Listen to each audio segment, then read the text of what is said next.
ประเทศไทยถูกซัดสาดด้วยคลื่นวัฒนธรรมจากประเทศไม่ใกล้ไม่ไกลคลื่นวัฒนธรรมที่ชื่อว่า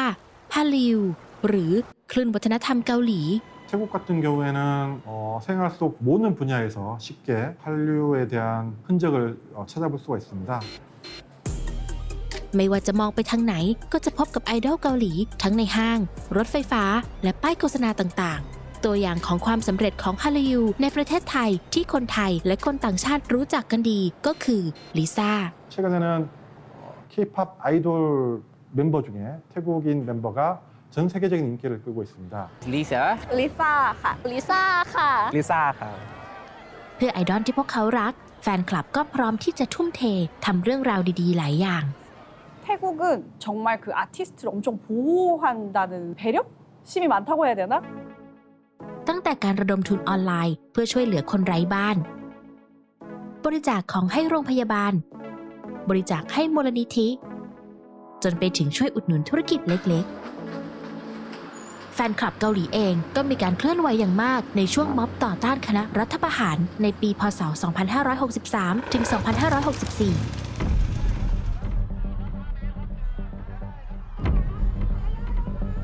ตอนนั้นรู้สึกว่าสถานการณ์มันแรงมาก ตั้งแต่ปลายปี 57 เนี่ยเราไม่เห็นการชุมนุมใหญ่ ๆ ในลักษณะนั้นเลย ตอนนั้นเองเป็นตอนที่2เพื่อนซีติ่งเกาหลีแอนนากับนัทเริ่มทำสิ่งที่คนไทยไม่เคยเห็นมาก่อน เราว่าหลายๆคนในเจออาจจะแบบถ้าไปนั่งฟังปราศัยอาจจะแบบไม่ใช่ทางของเขาแต่เขาอยากมาร่วม เพื่อนเราอีกคนหนึ่งพูดขึ้นมาว่ามึงเอาลำโพงมานี่ก็เลยบอกว่ามึงเปิดเพลงเดี๋ยวเต้นเอง เราติดกับภาพที่การไปม็อบมันต้องแบบเครียดจริงจังอะไรอย่างเงี้ยถูกไหมแต่พอเราแบบได้เริ่มที่จะแบบเต้นปุ๊บมันเป็นอีกเวนึงได้นะในการที่จะทำให้คนเข้าใจแก่นสารของการเรียกร้องทั้ง3ข้อในตอนนั้นให้มากยิ่งขึ้นผ่านสิ่งที่เราทำได้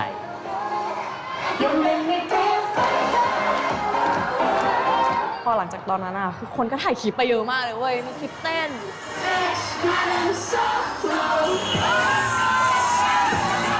มันก็ไฮป์ดีเนาะมันไฮป์ดีมันก็ไฮป์ดีเนาะแบบว่าคนเรามันจะสามารถที่จะแบบเชื่อมต่อกันได้ง่ายแบบคอนเนคกันได้ง่าย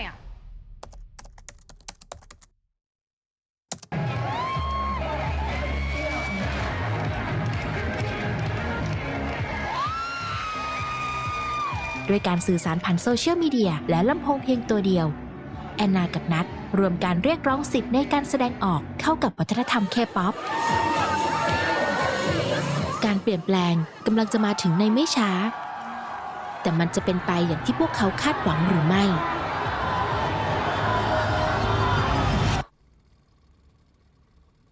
สถานการณ์โรคโควิด -19 ได้พัดพาเอาความคึกคักและไฟความหวังของคณะราษฎรให้มอดดับลงทีละน้อยแต่ความรักของแฟนเคป๊อปยังคงอยู่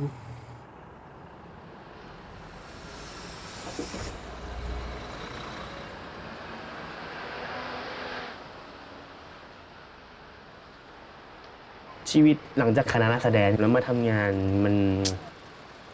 รู้สึกว่าแบบทุกอย่างมันเปลี่ยนไปเยอะมากเลยอะครับแฮปปี้อีกไหมก็โอเคระดับหนึ่งครับผมเพราะว่า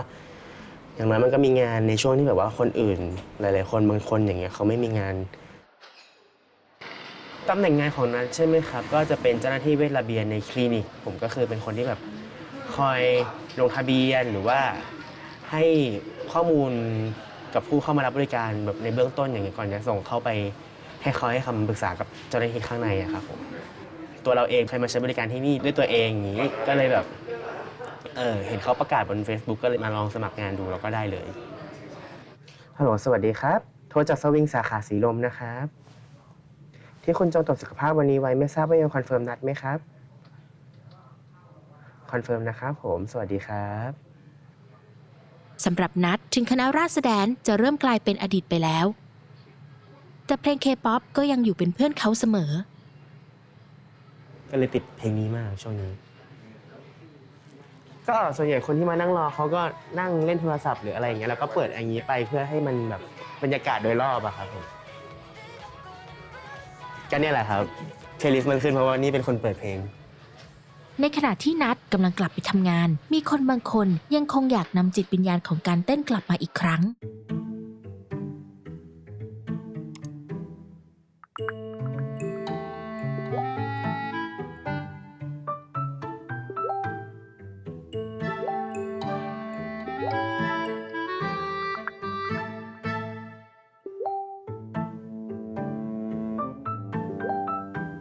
ช่วงวอร์มเราไม่ได้เป็นผู้จัด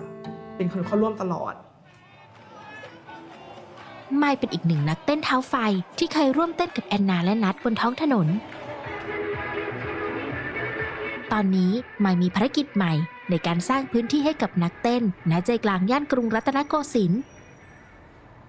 เราก็เอาขึ้นมาทำใหม่ แค่มันไม่เป็น political เท่าเดิม คือตอนนี้ที่โควิด -19 ก็ไม่ได้รุนแรงเท่าแต่ก่อนแล้ว เปลี่ยนจากคนที่เข้าร่วมเป็นคนที่จัดเอง เป็นคนที่ให้อะไรกับคนอื่น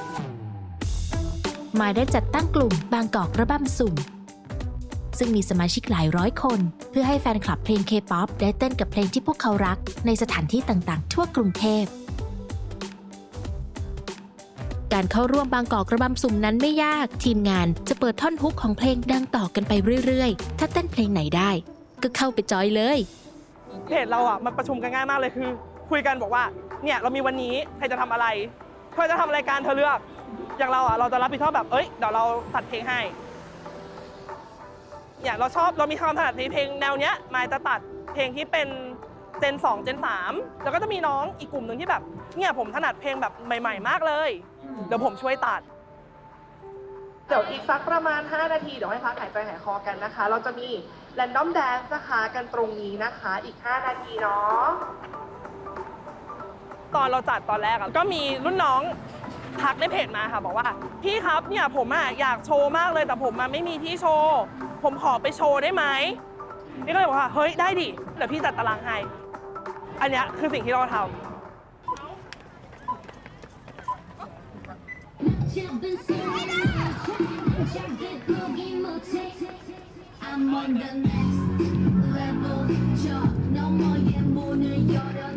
คนบางส่วนเริ่มทยอยมาในค่ำคืนนี้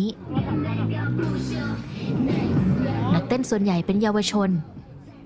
ปัจจุบันการเต้นเพลง K-POP เป็นงานอดิเรกที่เป็นที่นิยมมากของพวกเขา และบางคนก็เต้นเก่งในระดับมืออาชีพ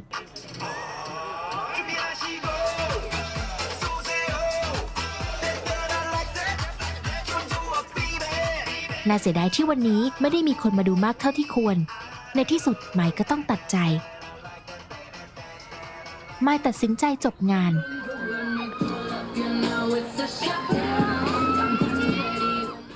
เดี๋ยวจบอันนี้เราก็บอกลา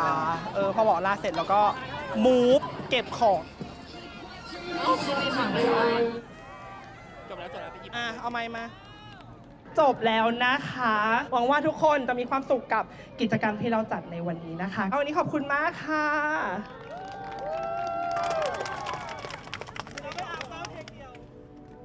เอาน้ำอะไรมา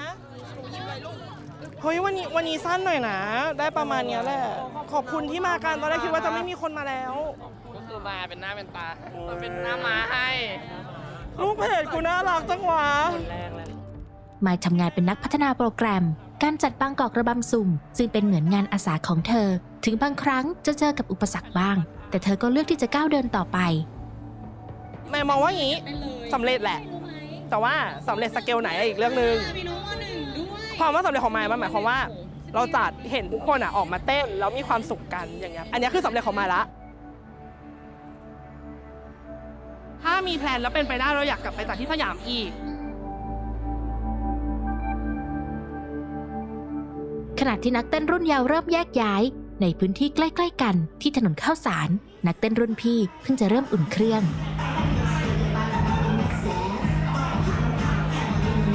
วันนี้มันมาถึงจุดนี้คือ K-POP คนที่ชอบฟังเพลงชอบเต้นชอบกินอาหารเกาหลีชอบอะไรก็ตามในวัฒนธรรม K-POP เขาก็จะมารวมตัวกันที่งานนี้แอนนากับนัทรวมตัวกับเพื่อนแฟนคลับเกาหลีอีกครั้งหลังความตึงเครียดของสถานการณ์โรคระบาดเริ่มผ่อนลงโควิดมันทำให้คนไม่สามารถมาเจอกันได้แต่พอทีนี้ปุ๊บโควิดมันเริ่มซาลงคนมันอัดอั้นกันแล้วครับมันไม่อยากออกมาเที่ยวกันแล้ว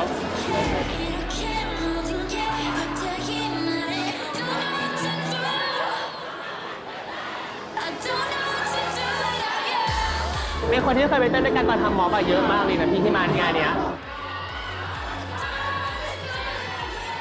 ถึงแม้หลายคนจะคุ้นหน้ากันจากคณะราษฎรแต่ปาร์ตี้วันนี้ก็เน้นที่ความรักในเพลงเคป๊อปโดยไม่ต้องเอาอุดมการณ์ทางการเมืองมาเกี่ยวข้อง เราไม่จำเป็นต้องมาถามว่าเฮ้ยมึงแบบเชียร์ใครมึงแบบมึงชอบอะไรมึงเชียร์รัฐบาลดีไหมมึงเชียร์พรรคไหนแต่ เปลี่ยนคำถามเป็นว่ามึงชอบ มึงชอบอะไรอ่ะ สิ่งหนึ่งที่ไม่เคยเปลี่ยนเลยก็คือ ท้องถนนยังเป็นฟลอร์เต้นให้พวกเขาอยู่เสมอ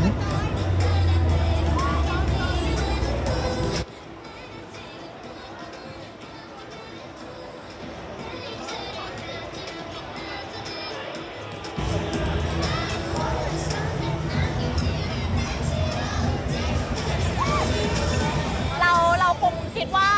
มันต้องใหญ่ขึ้น ในความคิดของเรา เราคิดว่ามันต้องใหญ่ขึ้น power กว่านี้ใช่ไหม เพราะว่าเราไม่ได้อยากอยู่แค่เนี้ยแค่200 คน เพราะว่าเราอยากให้มันเกิดเป็นคอมมูนิตี้ใหญ่มากขึ้น มันก็เลยต้องใหญ่ขึ้น ในความคิดเราแน่นอน เข้างานกันเถอะเพราะว่าเหนื่อยมากตอนเนี้ย คอแห้งแล้ว คอยแน่แล้ว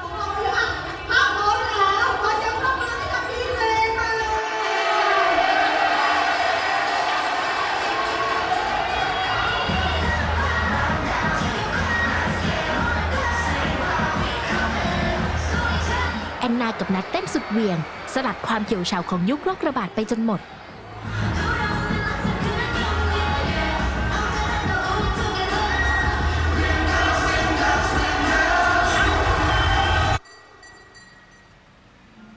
ชีวิตยังดำเนินต่อไป สถานการณ์ในประเทศไทยเริ่มกลับมาปกติ แล้วสถานการณ์ทางการเมืองล่ะ โดยเคาะวันเลือกตั้งเป็นวันที่ 14 พฤษภาคมนี้เป็นวันเลือกตั้งทั่วไป แล้วก็กำหนดให้วันเลือกตั้งล่วงหน้าเป็นวันที่ 7 พฤษภาคมครับ การคลี่คลายของสถานการณ์โควิด ถือเป็นข่าวดีของติ่งเกาหลีอีกคน ฮาร์ดผู้ที่รอคอยการกลับไปคอนเสิร์ต แล้วรอทำคอนเทนต์อย่างใจจดใจจ่อ ฮัลโหลสวัสดียองเฮ้ยมีคนมาดูแล้วว่าดีใจจังเลยสวัสดีค่ะสวัสดีสวัสดีสวัสดีสวัสดีสวัสดีมอร์นิ่งค่ะออนนี่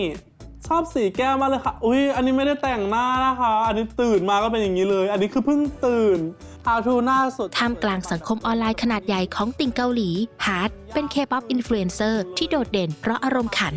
สีผมธรรมชาติค่ะเห็นไหมล่ะเขียวขจีขนาดนี้เลือกพักอะไรคะฉันเลือกพักจีหุ่นจบไหมแต่ว่าเดี๋ยวฉันจะมีพักการเมืองของฉันบ้าง เครื่องสำอางแจกกระเทยฟรีเป็นไงล่ะตอนแรกเราก็กลัวว่าไลฟ์แบบคาแรคเตอร์แบบเนี้ยเขาจะชอบไหมนะกลัวว่าเขาจะแบบคิดมากกับการตอบแบบนี้แต่เขาบอกว่าชอบเขาแบบอยากให้ตอบแบบนี้เขาแบบคนเรามันแปลกเนาะแล้วแต่ไปแล้วหิวข้าวฟิลนี่ฮะมีคนตามอยู่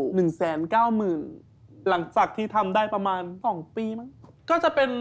วนเวียนขาประจำบ้างแล้วบางทีไลฟ์เราไปขึ้นฟีดอะไรเงี้ยแล้วแบบเขาอาจจะเห็นหน้าเราตลกมั้งบางทีตั้งกล้องอย่างเงี้ยเขาก็หัวเราะแล้วฉันก็แบบขำอะไรกันเนาะไม่มั่นใจเลยคนนี้ แต่ก็นั่นแหละเขาแบบน่ารักไนซ์กับเรามากๆส่วนมากตัวนี้ก็จะมีแต่ NCT ซะส่วนใหญ่แล้วก็GOT7 Astro ENHYPEN ประปาย GOT7 อยู่ตรงนี้ใช่ GOT7 อยู่ตรงนี้นั่นแหละเราก็จะแบบเป็นการ์ดจากแบบอัลบั้มต่างๆการ์ดที่แบบดีใจที่แกะได้อะไรอย่างนี้แล้วก็อันนี้ก็จะแบบเป็นการ์ดมูนบิน Astro ครับเป็นแบบอีกวงที่ชอบนี่ก็จะแบบเป็นแบบคุณค่าทางจิตใจที่แบบอยากเก็บไว้ตลอดไปหล่อมากฮะซึ่งเขาก็แบบเป็นคนที่เต้นเก่งมากๆแต่ว่าเสียงก็แบบสุดหวานฮาร์ดเป็นคนแบบแพ้ผู้ชายขี้งอนแล้วก็แพ้ผู้ชายที่แบบยิ้มเก่งซึ่งมูนบินก็คือแบบตรงไทยน่ารักปกติจะหาไอเดียโดยการแบบดู YouTube ดู Twitter อะไรเงี้ยว่าแบบกระแสเขาเป็นยังไงแล้วเราก็เอามาแบบเล่นเป็นคอนเทนต์แบบโจ๊กๆอันนี้คือมันเริ่มเดิมทีมาจากแบบการที่ฮาร์ดไปฟังเพลงของ NCT แล้วก็เลยรู้สึกว่าเฮ้ยถ้าสมมติว่าเราเอาชื่อเพลง NCT เนี่ยมาเป็นแบบชื่อภาษาไทยมันจะเป็นยังไง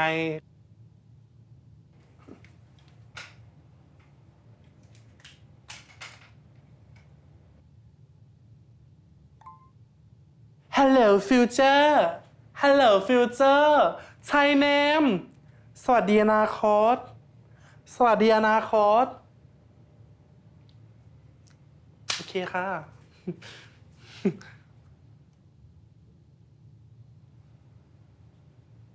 ถ้าสมมุติว่ามีเวลาจริงๆก็แบบวันละคลิปเลยแต่ว่าถ้าสมมุติว่าไม่ค่อยมีเวลาอย่างช่วงแบบเวลามีไฟนอลหรือว่ามีไปออกกองอะไรเงี้ยก็จะแบบอาทิตย์หนึ่งต้องแบบให้อย่างมากก็คือ4คลิปพยายามไม่เว้นช่วงนานเพราะว่ากลัวแบบยอดเอนเกจมันหายต้องแบบคิดคอนเทนต์ให้มันแบบโอเคที่สุดเพื่อที่จะแบบไม่มีปัญหาในภายหน้า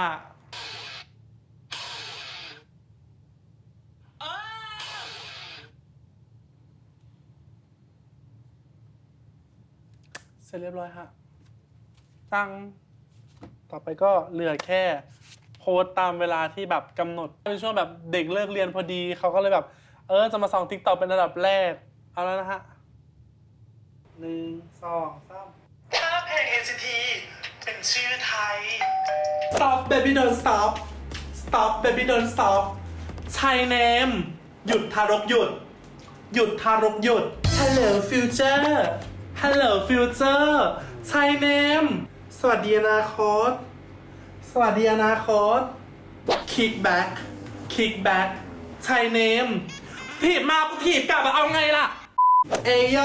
เอโย Thai name ประมาณนี้ใช่ อารมณ์ขันเป็นสิ่งที่ดีที่สุดที่เชื่อมโยงคนรุ่นใหม่เข้าไว้ด้วยกัน นี่เป็นพื้นที่หนึ่งที่หลายคนรู้สึกว่าพวกเขาสามารถที่จะเป็นตัวของตัวเองได้อย่างเต็มที่ อาจารย์ตินภพจากมหาวิทยาลัยธรรมศาสตร์อธิบายให้เราฟังเพิ่มเติม ท่ามกลางบรรยากาศของการรัฐประหารของพลเอกประยุทธ์ที่เรารู้สึกว่าการเมืองมันอึมครึมเสียเหลือเกินเนี่ยกลายเป็นว่ามุกตลกกับกลายเป็นสิ่งที่เป็นที่ต้องการมากๆสำหรับคนในโลกออนไลน์ซึ่งหนึ่งในนั้นน่ะท่ามกลางหลายๆเพจหนึ่งในนั้นคือเพจที่เรียกว่าเพจน้อง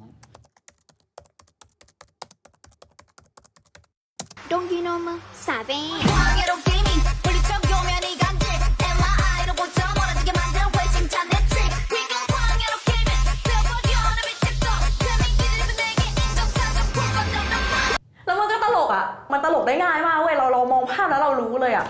แอนนาติดตามเพจน้องมาหลายปีเธอพบว่ามีมและรูปต่างๆบนเพจน้องทำให้เธอสามารถหัวเราะได้ท่ามกลางการเติบโตเป็นผู้ใหญ่ที่เต็มไปด้วยความสับสน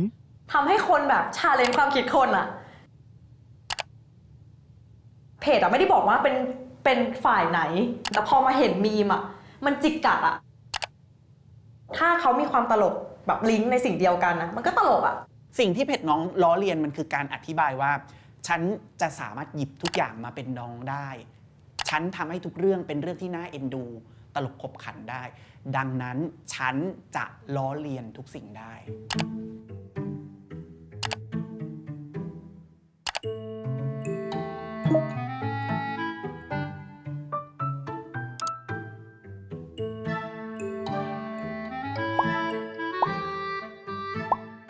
Into theน้อง World มันคือโอกาสในการจะสร้างการพบปะของคนที่อยากมาทำให้ชุมชนในโลกออนไลน์นั้นปรากฏเป็นกลุ่มก้อนกันจริงๆมันก็เลยเกิดเป็นการจัดเป็นปาร์ตี้เนาะแต่ในปาร์ตี้เนี้ยโดยส่วนมากจะเปิดเพลง K-POP เพราะว่าคนส่วนใหญ่ในเพจน้องเนี่ยก็เป็นแฟนคลับเป็นติ่ง K-POP อยู่แล้วหลังจากก่อตั้งคณะราษฎรแดนซ์แอนนาเริ่มมีประสบการณ์ในการรวมตัวเหล่าติ่งเกาหลีเข้าด้วยกันก็คือเดี๋ยวเรากำลังจะขึ้นไปที่ชั้น 6 นะคะที่เป็นหอที่เราจะจัดงาน Into theน้อง World เราอ่ะจะมาดูสถานที่กันอีกรอบนึงก่อนวันงานว่าต้องวางอะไรตรงไหนอะไรยังไงก็คือนี่พอขึ้นมาปุ๊บก็ถึงเลยเฮ้ยใหญ่มากสวัสดีค่ะปาร์ตี้ของน้องคือปาร์ตี้ที่คนในเพจน้องมาเจอกันในชีวิตจริงเราก็คิดอยากจะทำใหญ่ขึ้นแล้วเราซึ่งทำงานอยู่ในวงการแบบก็โฆษณานั่นนี่นู่นอะไรเงี้ยเพื่อนก็เห็น potential ว่าแบบก็ลองมาทำดูไหมเขาก็เลยชวนเราอะมาทำ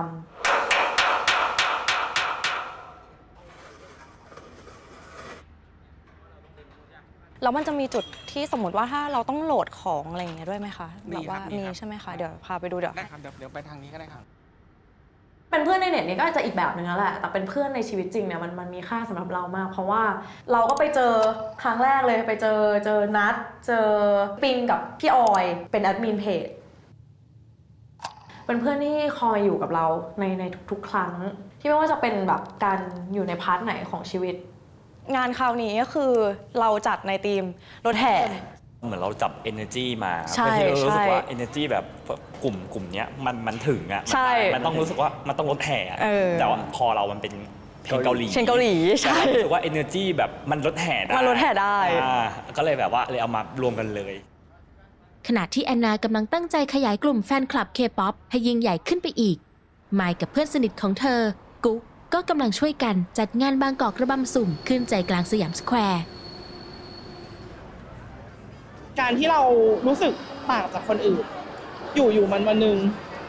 มันมีวงหนึ่งขึ้นมาอยู่อันนี้วันเงี้ยค่ะออกจากขนบเคป๊อปทุกอย่างวงผู้หญิงส่วนมากก็จะขายสวยขายน่ารักขายความเฟมินินไม่ค่ะวงนี้ออกมาปุ๊บฉันเป็นตัวของตัวเองฉันทำอะไรก็ได้ก็เรื่องของฉันแล้วยังไงใครแคร์อะไรเงี้ยก็โอเคมันก็เก็ตเราประมาณนึงแล้วก็โอเคเราก็ไม่จำเป็นต้องตามใครก็ได้ เราเป็นตัวเราดีที่สุดแล้วเชื่อมั่นในตัวเองเข้าไว้ประมาณนั้นค่ะ จากการบอกต่อกันบนโลกโซเชียลมีเด็กๆหน้าใหม่หลายคนเริ่มทยอยเดินทางมารวมตัว ถ้าเป็นพูดถึงกลุ่มคนที่มาเต้นนะคะเราต้องมาพูดถึงเพลงด้วยมันก็จะมีกลุ่มคนที่ชอบเต้นเพลงฝั่งผู้ชายมากกว่าหรือกลุ่มคนที่ชอบเต้นเพลงฝั่งผู้หญิงมากกว่าแล้วก็จะแยกอีกว่าเพลงผู้ชายเนี่ยจะเป็นผู้ชายแบบน่ารักผู้ชายเท่ๆผู้หญิงเป็นน่ารักหรือผู้หญิงเซ็กซี่อะไรอย่างเงี้ยซึ่งเราอะทำหมดทีนี้ก็เลยกลายเป็นว่ากลุ่มอย่าง LGBTQ เองก็ดีค่ะก็จะมาจอยกับเราค่อนข้างเยอะกลุ่มเด็ก cover ที่เป็นผู้ชายผู้หญิงที่เป็น straight ก็มาจอยกับเราค่อนข้างเยอะหรือแม้กระทั่งเด็กน้อยเด็กแบบเด็ก14เด็ก10ขวบอะไรอย่างเงี้ยก็มาแบบผู้ปกครองก็คือไว้ใจเราเพราะว่าเราในเรื่องการจัดการเราคอนเซิร์นเรื่องความปลอดภัยเขาก็เหมือนว่าฝากลูกแป๊บนึงนะเดี๋ยวมาพ่อแม่ไปขอหนีไปช้อปปิ้งก่อนฝากลูกมาเต้นกับเราก็มีครับ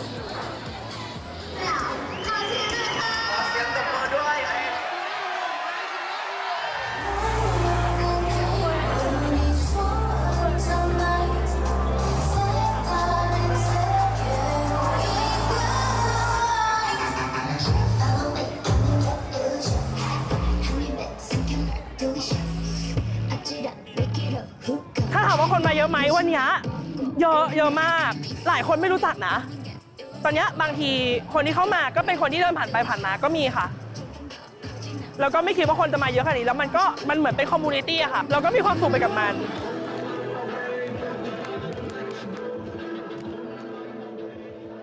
ล่าแสดงมันคือการแสดงออกทางซิมโบลิกว่า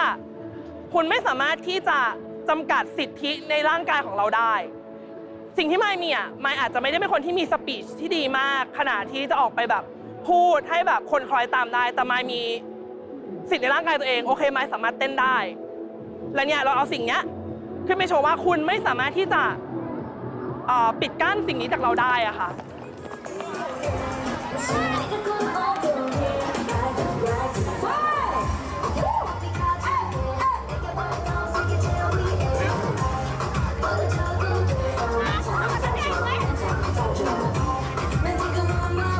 สิ่งที่ไมค์ได้รับสมกับที่ความทุ่มเทที่เธอมีให้เธอได้ทำให้จิตวิญญาณของนักเต้น K-POP ยังดำเนินต่อไปและเปิดพื้นที่ให้เด็กๆได้กล้าแสดงออกได้เต็มที่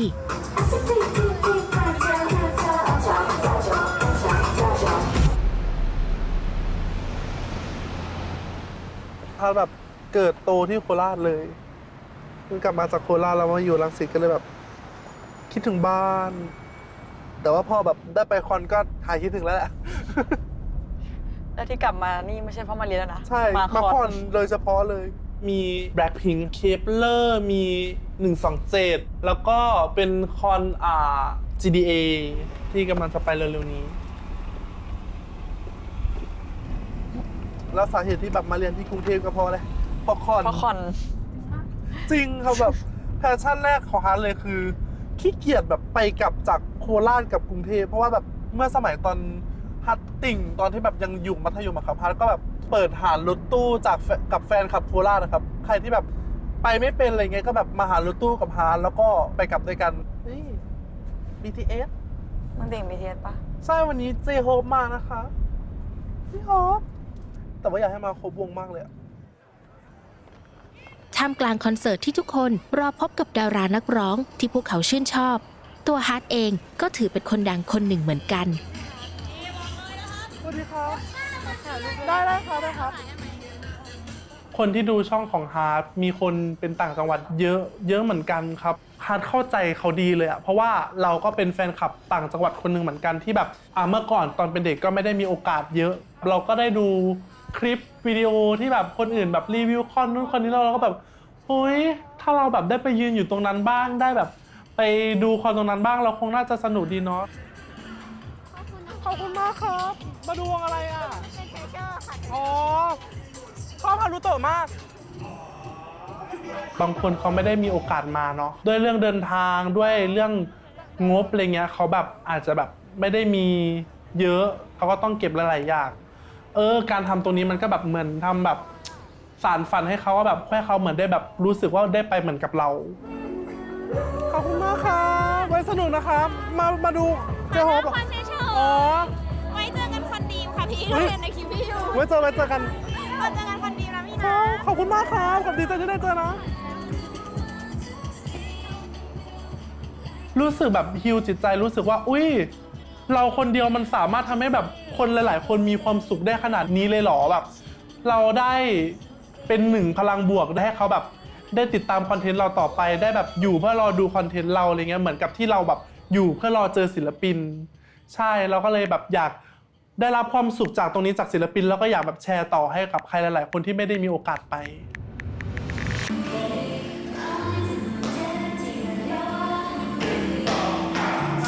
แอนนากับนัทกำลังซ้อมเต้นเพื่อที่จะไปอวดลีลาในงานปาร์ตี้ Into the Nong World เป็นการซ้อมเต้นที่ไม่เน้นจริงจังแต่เน้นความสนุกสนานความสนุกจากการเต้นแบบนี้ทำให้นึกย้อนไปถึงเวลาในอดีตวันที่ทุกอย่างเริ่มต้นขึ้น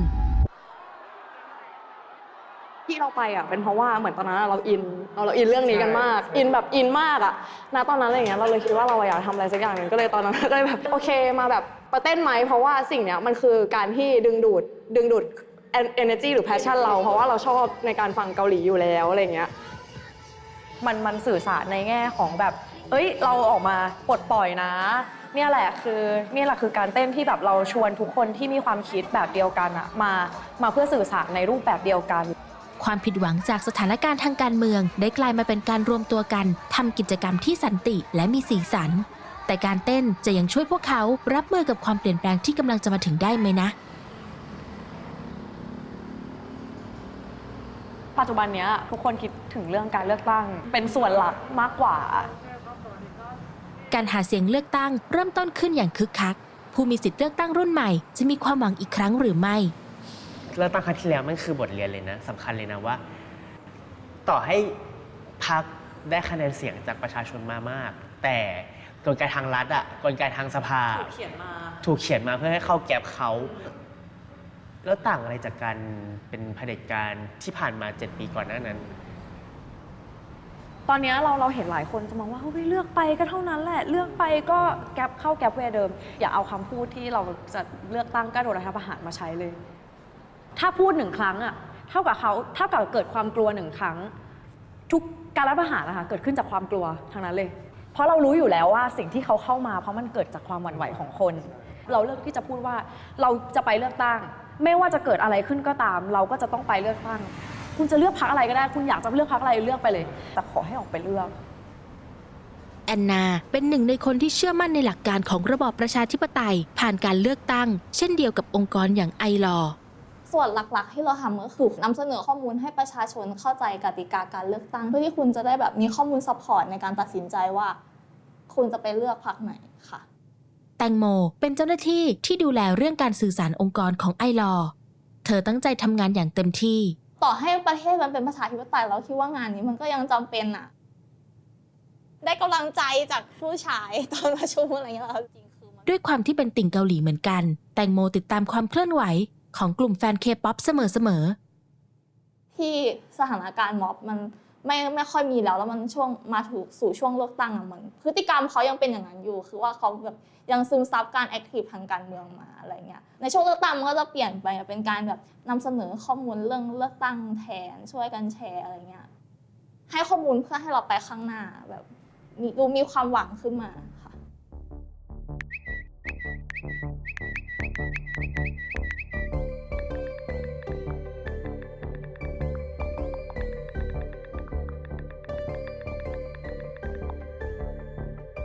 คือคนรีทวิตเป็นหมื่นเลยอะไรเงี้ยค่ะที่กลุ่มแฟนคลับศิลปินเกาหลีเขาแอคทีฟมันเป็นผลมาจากตั้งแต่ช่วงม็อบเลยอะ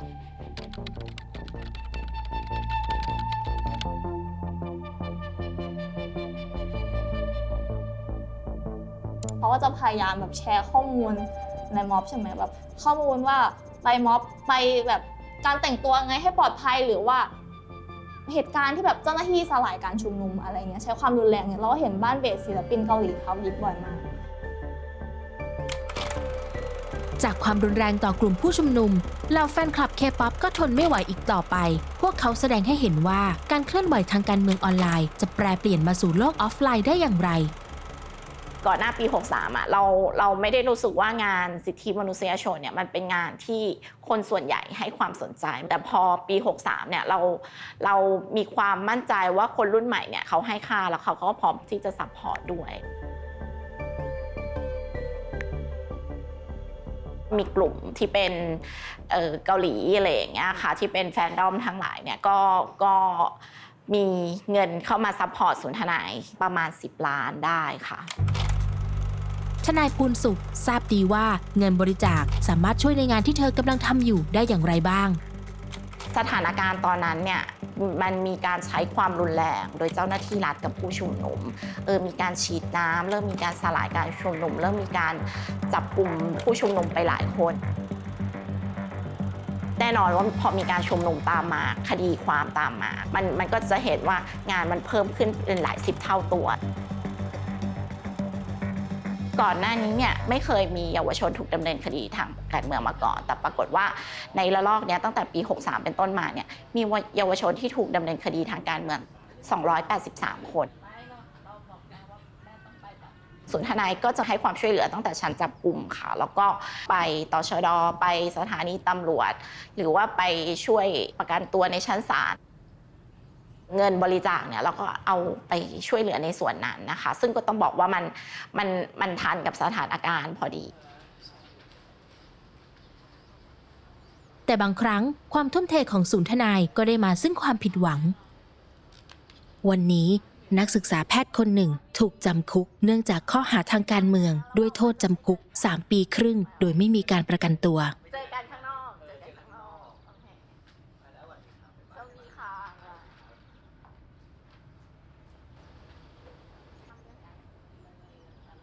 คนเหล่านี้เขาใช้ชีวิตอยู่กับเผด็จการกับความ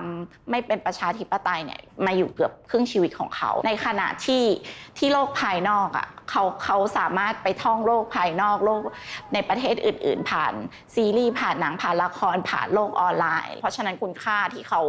รับมามันก็จะเป็นคุณค่าหลักของโลกนี้คุณค่าสากลที่เป็นเรื่องประชาธิปไตยเรื่องสิทธิเรื่องความเท่าเทียมงานของเราเนี่ยมันเป็นงานที่สู้เรื่องความเท่าเทียมเหมือนกันเขาก็เลยซัพพอร์ตแล้วก็สนับสนุนเงินบริจาคก้อนโตจากเหล่าติ่งเกาหลียังคงหลั่งไหลมาช่วยสนับสนุนการทำงานของศูนย์ทนายความเพื่อสิทธิมนุษยชน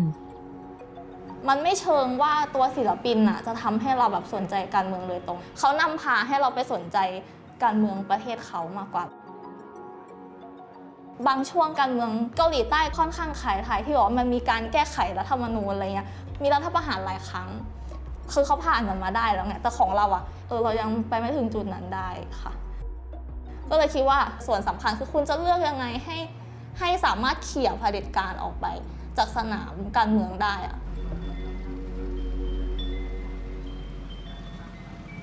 เลือกอนาคตประเทศไทยรายการพิเศษที่จะเกาะติดการเลือกตั้งตอนนี้นะคะ นะคะเรียกว่าหลายๆคนน่าจะเตรียมความพร้อมแล้วเพราะอีกไม่ถึง1 ชั่วโมงก็จะเป็นช่วงเวลาสำคัญที่คนไทยทั้งประเทศที่มีสิทธิ์เลือกตั้งจะได้ก้าวเข้าไปในคูหาและใช้สิทธิ์เลือกตั้งนะคะสิ่งที่เราคาดหวังมากๆเลยคือการที่เราได้รัฐบาลมันที่มาจากการเลือกตั้งโดยเสียงข้างมากของประชาชนโดยแท้จริงอย่างเงี้ย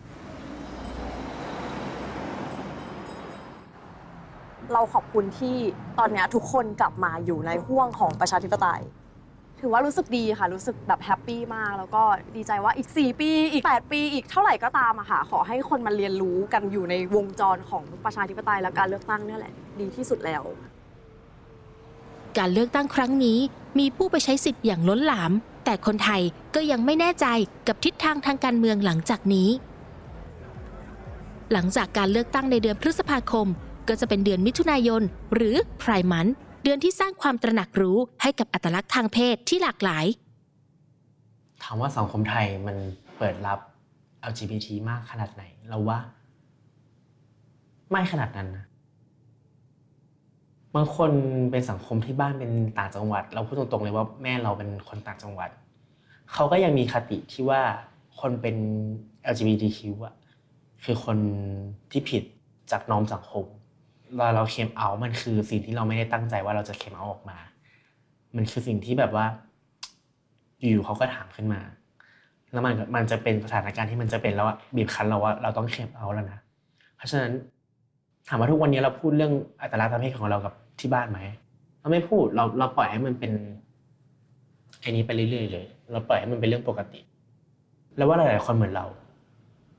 ที่ว่าครอบครัวไม่พูดเรื่องนี้ปล่อยผ่านไปคือรับรู้แหละว่าลูกเป็นอะไรแต่เขาก็ปล่อยผ่านไปในช่วงเวลาที่เปราะบางของนัทสะท้อนให้เห็นสิ่งที่เยาวชนไทยหลายคนต้องเผชิญทั้งโรงเรียนไม่ใช่ safe space พ่อแม่ก็ไม่ได้เป็น 100% safe space แล้วที่ไหนอะจะเป็น safe space สำหรับ LGBT ที่เป็นเยาวชนคำตอบก็คือพื้นที่สาธารณะถัดไปไม่กี่ก้าวจากมูลนิธิสวิงที่นัททำงานอยู่เป็นพื้นที่รวมตัวของผู้ที่มีความหลากหลายทางเพศและอัตลักษณ์ซอย2มันเหมือนเราโตมากับพื้นที่นี้เราตั้งแต่เราเริ่มเข้ามหาลัยมันเหมือนเป็นบ้านอีกหลังหนึ่งของเราที่แบบได้เจอคนใหม่ๆได้เจอเพื่อนมันก็หลากหลายดีมันก็ทำให้เรารู้สึกว่าสีลมซอย2มันคือเซฟโซนที่แบบเรียกว่าพื้นที่ชีวิตได้เลยแหละ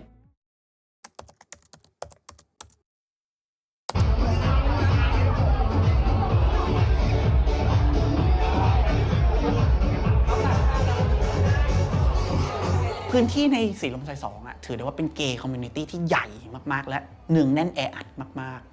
ๆเพลงต่างๆอะไรก็จะเป็นไปตามยุคสมัยที่มันตอบโจทย์ถูกจริตแต่ยุคนี้เกย์คอมมูนิตี้ในประเทศไทยเนี่ยนิยมเคป๊อปมันเป็นชูเซนแฟมิลี่เรา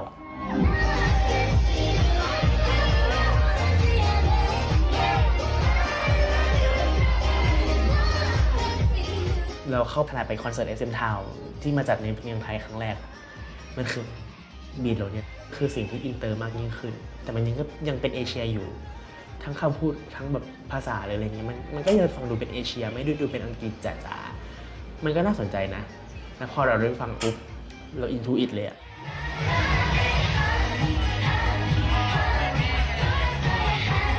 ความเป็นเอเชียกันเองอะมันเข้าถึงง่ายกว่ามันเสพง่ายกว่าเพราะฉะนั้น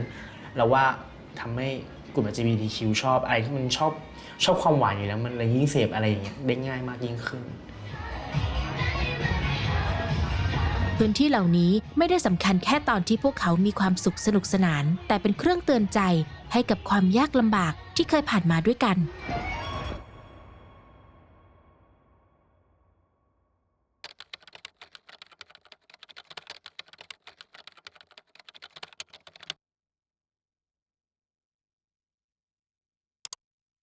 ช็อกเหมือนกัน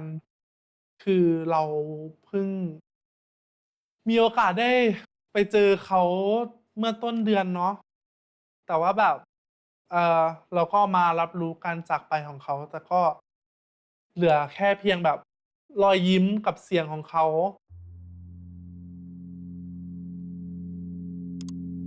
แฟนคลับชาวไทยเดินทางไปร่วมรำลึกถึงมุนบินร่วมส่งความรักและความอาลัยให้ในพิธีชาปนกิจที่จัดโดยกลุ่มแฟนคลับแอสโตรประเทศไทยการเป็นไอดอลคือรู้สึกว่ามันเป็นงานที่เหนื่อยและหนักมากๆคือเราอยากให้แบบไอดอลทุกคนใช้ชีวิตแบบคนปกติเลยเหนื่อยก็พักอยากหยุดร้องอยากหยุดเต้นอยากไปมีแฟนอยากไปมีลูกมีได้แต่ว่าขอให้แบบเราได้ติดตามชีวิตเขาต่อไปแค่นั้นก็พอไม่ว่าเขาจะทำอะไรเราก็จะซัพพอร์ตเขาตลอดใช่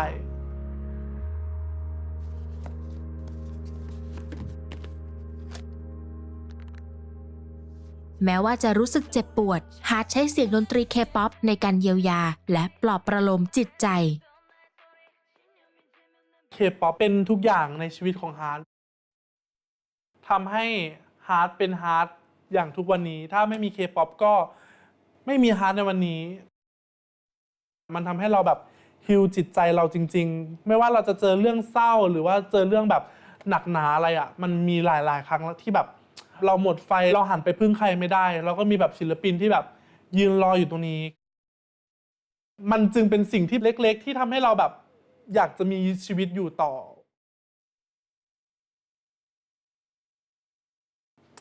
รู้สึกสวยรู้สึกเฟียสตามรู้สึกแบบเปรี้ยวเหมือนเขาพอฟังเพลงเคป๊อปมันทำให้แบบมั่นใจทุกครั้งแบบด้วยเนื้อเพลงที่แบบเขาเชียร์อัพที่ควรค่าแก่การแบบฮึกเหิมจิตใจตัวเองจริงๆเพลงนี้ก็คือว่าตอบโจทย์มากๆ Unforgiven ค่ะไปฟังได้ค่ะ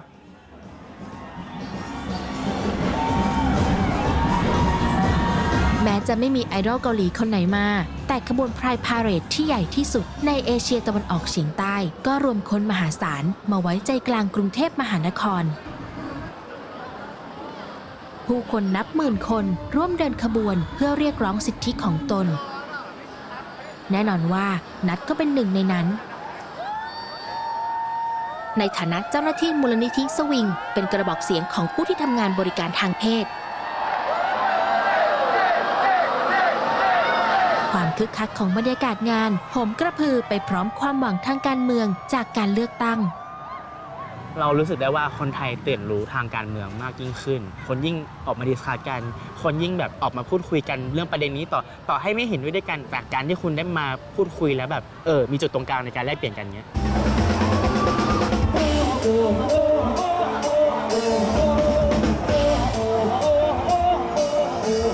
คือยิ่งการที่พรรคหลายๆพรรคที่กำลังจะจัดตั้งในตอนนี้ร่วมมือกันมันทำให้เห็นว่าเมืองไทยมันมีคนเชื่อในประชาธิปไตยณตอนนี้ถ้าจัดตั้งรัฐบาลได้มันคือสิ่งที่จะเพอร์เฟกต์มากๆสำหรับเมืองไทยถ้าเขาเคารพเสียงของประชาชนเคารพสิทธิของคนแม้จะเพิ่งเริ่มเข้าสู่วัยทำงานนัทก็ได้ค้นพบด้วยตัวเองว่าการเปลี่ยนแปลงเกิดขึ้นไม่ได้ถ้าเราอยู่เฉยๆแต่เราต้องต่อสู้เพื่อมัน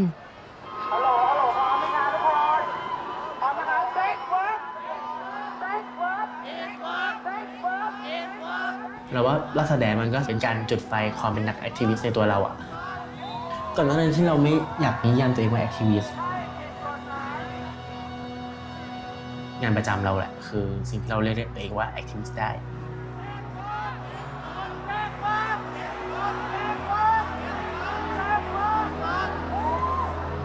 นัทยังคงต่อสู้เพื่อเรียกร้องสิทธิให้คนในสังคมของเขาเหตุผลที่นัทต้องต่อสู้เรียกร้องด้วยตนเองโดยไม่รอให้รัฐบาลไหนๆมาช่วยก็ได้เป็นที่ประจักษ์อีกครั้งไม่กี่วันถัดมาสปอตไลท์ทางการเมืองวันนี้ส่องมาที่ประเทศไทยนะคะท่ามกลางการจับตามองถึงคุณพิธาลิ้มเจริญรัตน์แต่แทนที่จะได้ลุ้นถึงความเป็นนายกรัฐมนตรีปรากฏว่าวันนี้กลายเป็นวันกล่าวอำลาของคุณพิธาต่อที่ประชุมรัฐสภาค่ะผมคิดว่าประเทศไทยเปลี่ยนไปไม่เหมือนเดิมอีกแล้วครับตั้งแต่วันที่14พฤษภาคมนะครับแล้วถ้าเกิดประชาชนชนะมาได้แล้วครึ่งทางเหลืออีกครึ่งทางถึงแม้ว่าผมจะยังไม่ได้ปฏิบัติหน้าที่แต่ขอให้เพื่อนสมาชิกทุกคนช่วยกันดูแลประชาชนต่อไปครับขอบคุณมากครับท่านประธาน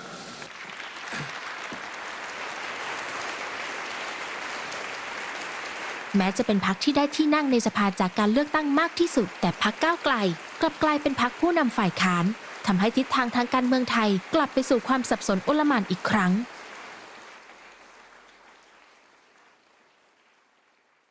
แต่นี่ยังไม่ใช่จุดจบของเรื่องนี้จะสู้จะทนเพื่อคนข้างหลังร้องเต้นก็ดีลีลาสวยสง่าจะรัดบนฟ้าไม่ได้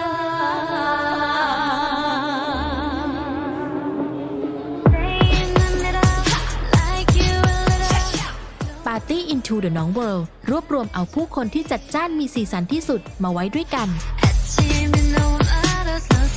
แอนนาได้ทำให้ติ่งเกาหลีเพื่อนซีได้กลับมาเจอกันอีกครั้งพร้อมทั้งต้อนรับสมาชิกใหม่เข้าสู่โลกของน้องเป็นครั้งแรกค่ะที่ได้มางานนี้ก็เพื่อนชวนมาเพิ่งรู้จักกันที่ไฟ2ค่ะเอาจริงๆก็คือชอบเคป๊อปด้วยแล้วก็ชอบแบบคอนเทนต์ในเพจน้องด้วยคือไปงานเพจน้องมาแล้วครั้งหนึ่งรอบที่แล้วแล้วก็ติดใจก็เลยมาอีกรอบไปด้วยกัน2 รอบที่แล้วก็ไปด้วยกันมาพอดีว่าชอบในเคป๊อปมาตั้งแต่ตอนประมาณม.ต้นม.ปลายแล้วก็ชอบตลอดมาเลยเพราะว่าแนวเพลงมันทั้งสนุกทั้งมันแล้วก็ติดหูแต่ยิ่งแบบว่าเลยพี่เต้นด้วยเพจน้องแล้วว่าก็คือต้องมามันเหมือนมาเจอเพื่อนอ่ะถามว่าเคป๊อปมีความหมายยังไงก็คือปกติแล้วคือว่าตอนนั้นเราเป็นยุคเด็ก 90 ที่เต้น cover มาตั้งแต่ยุคแบบว่าเกิร์ลเจน4 minute 21อะไรอย่างเงี้ยอย่างเลิกเรียนเสร็จคือต้องซ้อมทุกวันอะไรอย่างเงี้ยเป็นแบบที่พึ่งทางใจพูดอย่างนี้ดีกว่าค่ะเพราะว่าเหมือนแบบบางทีมีความรู้สึกเครียดได้ฟังเพลงอย่างเงี้ยเพลงที่ศิลปินที่เราชอบเงี้ยค่ะก็รู้สึกว่าแบบเหมือนฮีลใจเราอะไรประมาณเนี้ยค่ะเพลงโปรดเอาเพื่อนก่อนว่ากูก่อนมูนไลท์ซันไลท์ถวายค่ะส่วนผมก็เพลง Into the New World ครับ Nobody ค่ะชอบ Kiss Me ของ DPR Live ค่ะชอบ High Boy ชอบ Twice มากๆโดยเฉพาะเพลงอันนี้อะไรอ่ะ Yes or Yes แล้วก็ Oh my God Yes and Handsome อะไรนะของยอด Afterlife Afterlife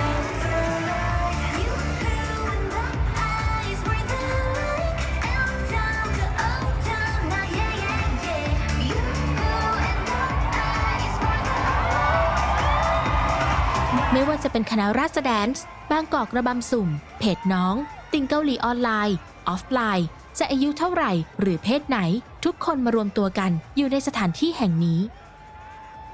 จริงๆแล้วว่าคิดว่า K-pop industry ไม่เคยคาดหวังเลยนะว่าลูกค้าหรือกลุ่มเป้าหมายหลักที่บริโภคสินค้าของเขาจะเป็น LGBT community มันไม่สำคัญหรอกว่าผู้ผลิตจะตั้งใจผลิตอะไรแต่สำคัญคือไอ้ความสัมพันธ์ที่เกิดขึ้นแบบ unintended consequence หรือผลลัพธ์ที่ไม่ได้ตั้งใจระหว่างตัวศิลปินกับแฟนคลับเองต่างหากอันนี้แหละที่เป็นการเชื่อมร้อยโลกที่ไม่เคยเจอกันระหว่าง K-pop กับประชาธิปไตยและ queer culture เข้าด้วยกัน